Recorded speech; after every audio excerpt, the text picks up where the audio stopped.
Hey yo, I'm David, and this is Lab 1 Charge Tapes.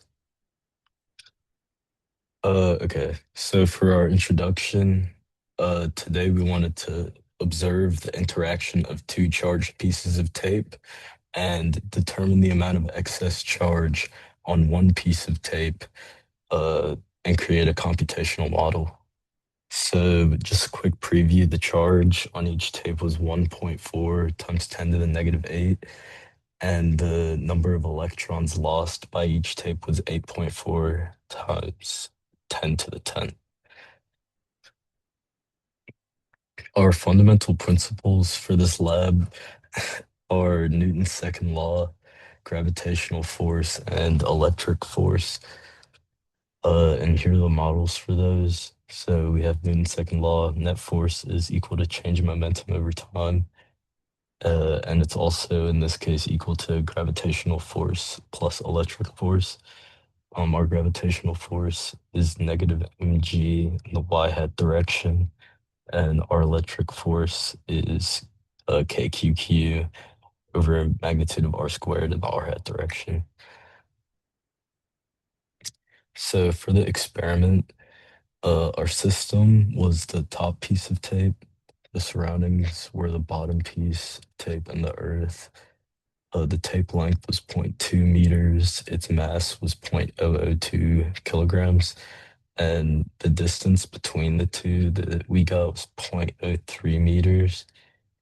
And then the charge on our charge tape was positive.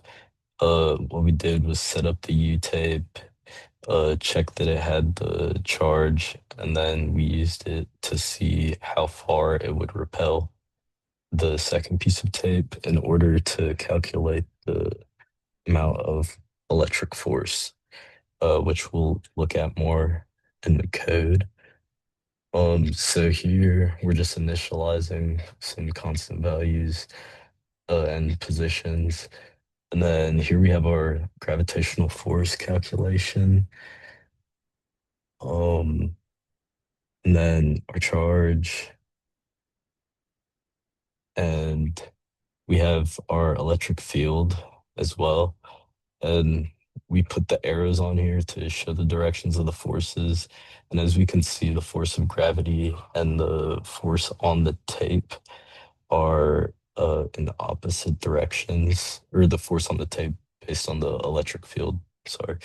And yeah, so our electric force is pushing upward, the gravitational force is pushing downward, and they're in equilibrium. Potential errors, there could have been some air resistance on the tape, potentially stopping it from reaching its maximum height. The charge could have transferred to the surroundings, could have had imperfect calculations regarding the masses of the tapes.